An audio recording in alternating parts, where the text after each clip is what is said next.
2 दिसंबर 2019 को मुंबई के माहिम बीच पर हर दिन की तरह लोग टहल रहे थे, लेकिन तभी अचानक एक व्यक्ति की नज़र समुद्र की उन लहरों की तरफ पड़ी जहां पर एक सूटकेस पड़ा हुआ।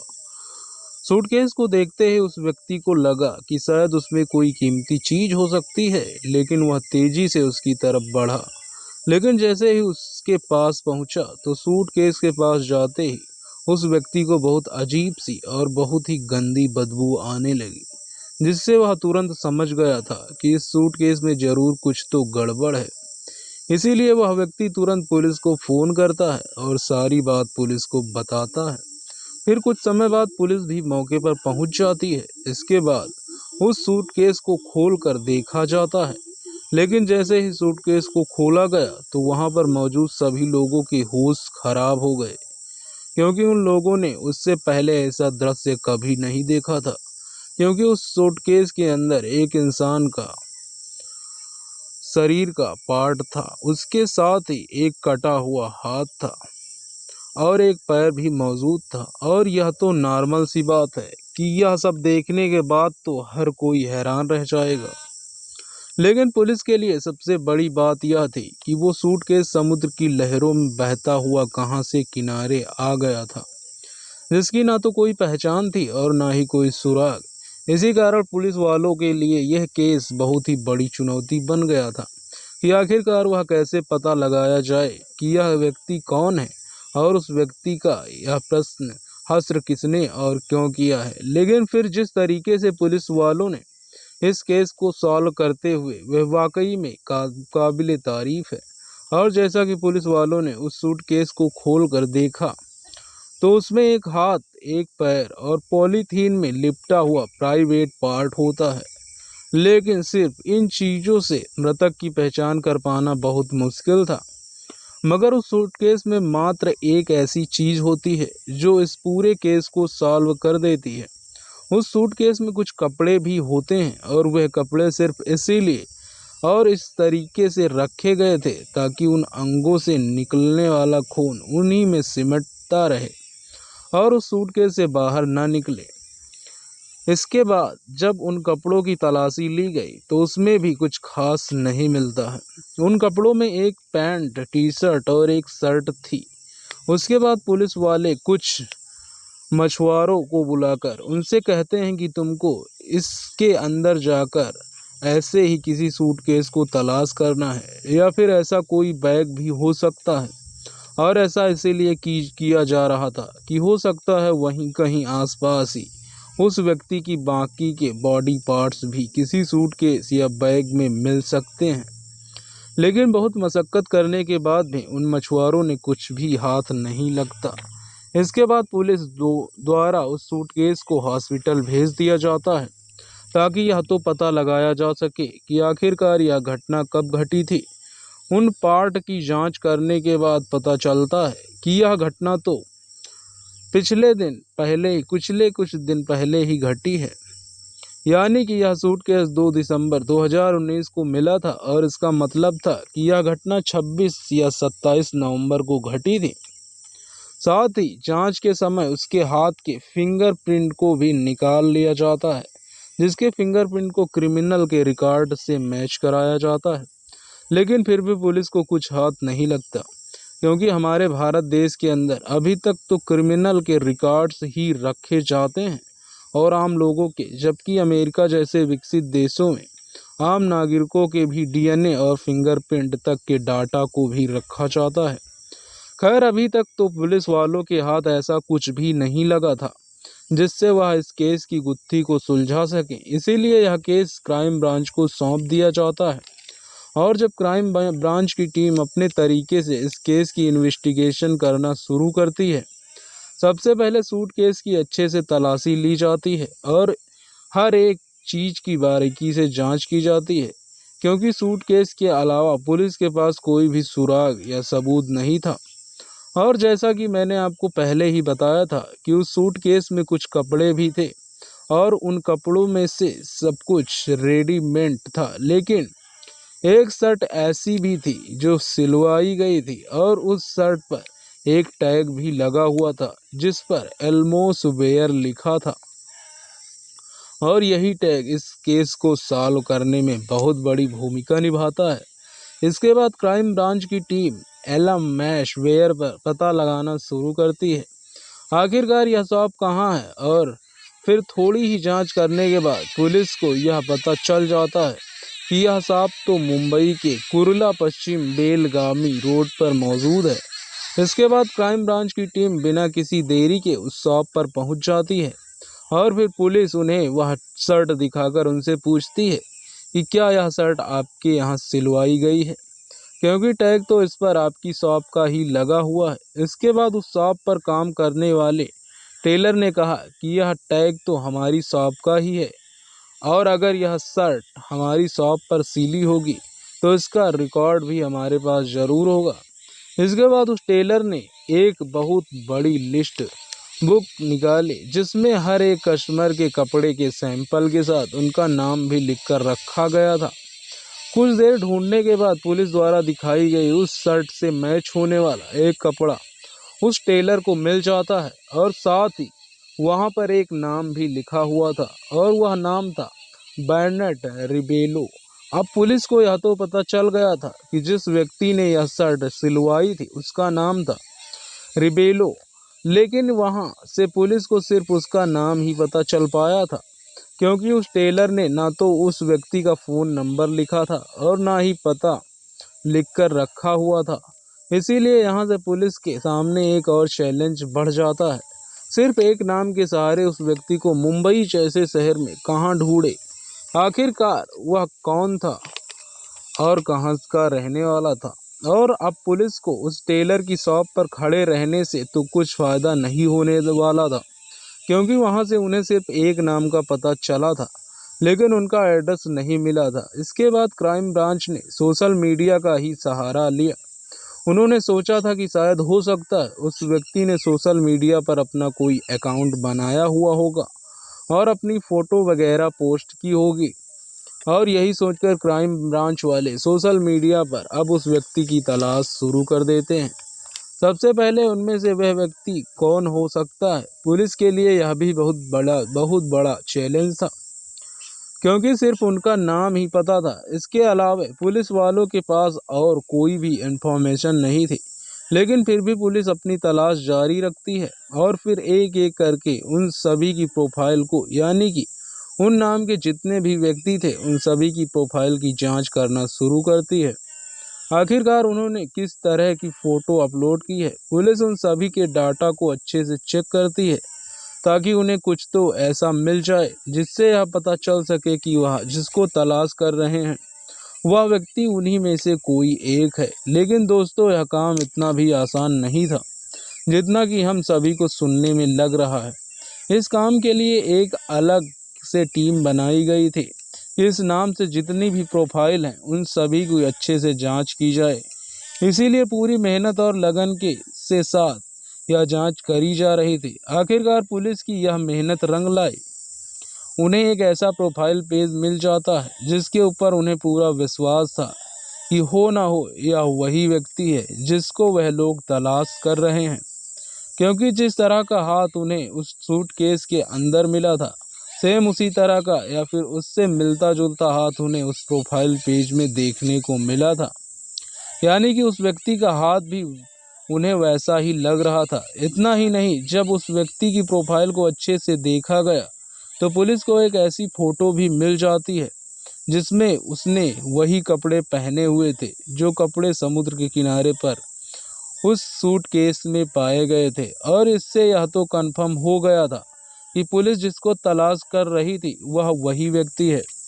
थोड़ी और जांच करने पर पता चलता है कि वह एक म्यूजिशियन है जो कि गिटार, पियानो वगैरह बजाकर अपनी जीविका चलाता है। उसकी प्रोफाइल को और अच्छे से देखने पर एक और आईडी मिलती है जिसकी फ़ोटो खींचकर उसने अपनी प्रोफाइल पर अपलोड की हुई थी, और उसी दूसरी आईडी के अंदर उसकी पूरी डिटेल्स दी गई थी, यानी उसके घर के एड्रेस से लेकर उसके फ़ोन नंबर तक। उसके बाद पुलिस उस फ़ोन नंबर पर कॉल करती है, लेकिन वह फ़ोन नंबर स्विच ऑफ आ रहा था।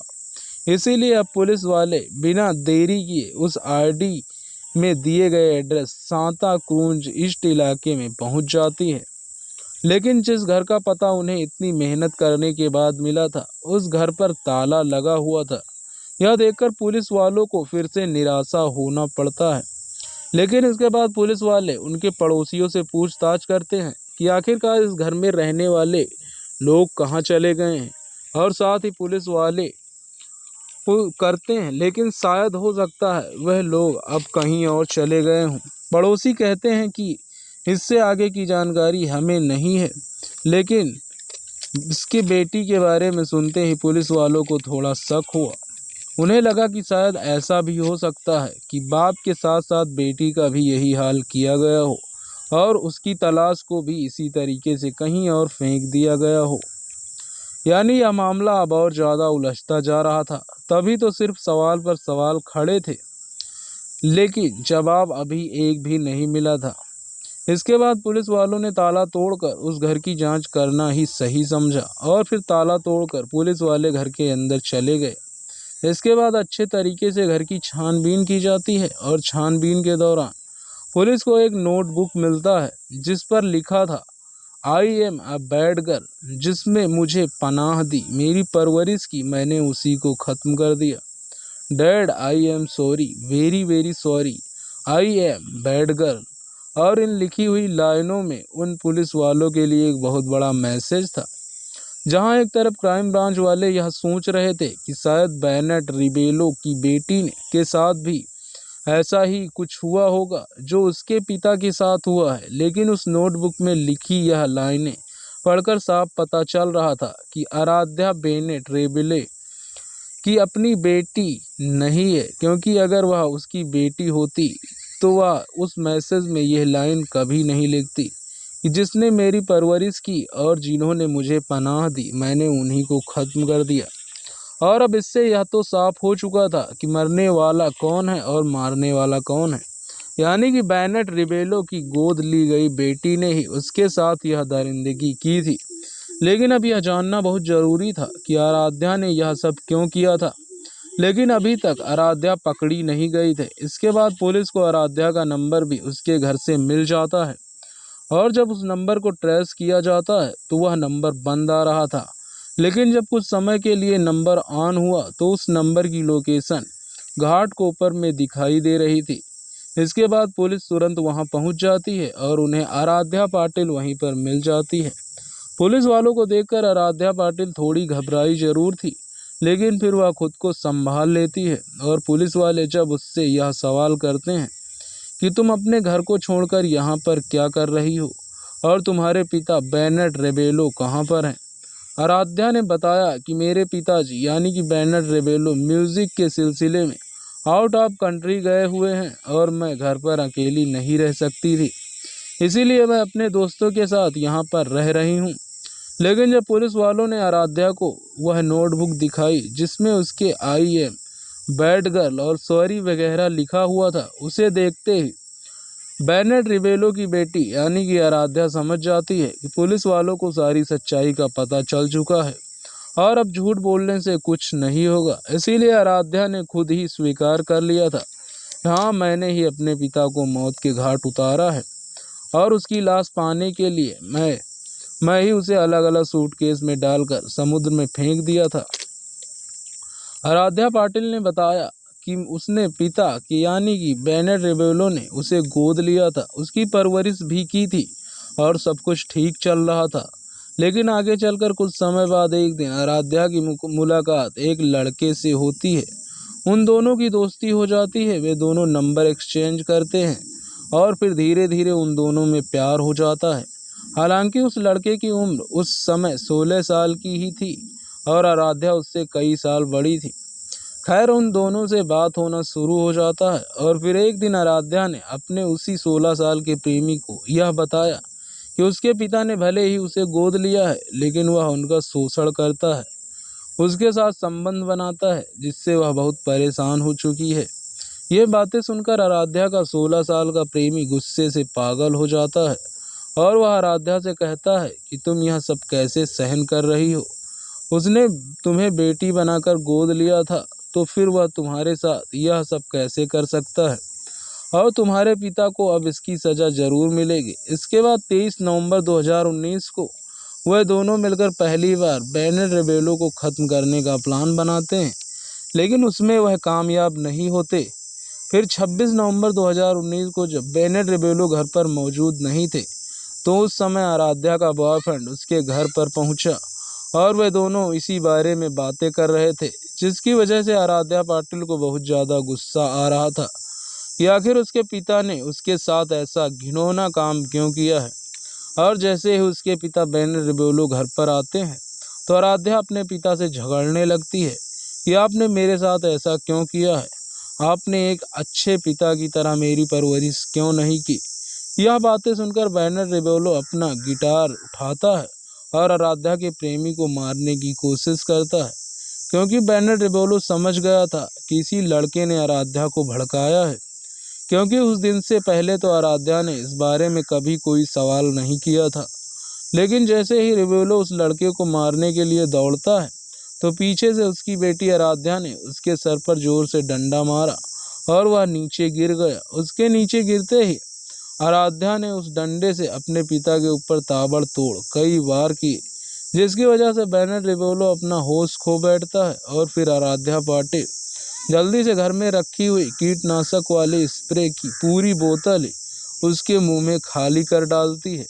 हालांकि उस समय भी बेनेट रेबेलो चिंता था, लेकिन इसके बाद उन्होंने उसे चाकू से गोद कर उसे ख़त्म कर दिया। फिर वे दोनों उसे घसीट कर बाथरूम में ले गए और उसे बाथरूम में डाल दिया। बेनेट रेबेलो की लाश वहीं पर पड़ी रही।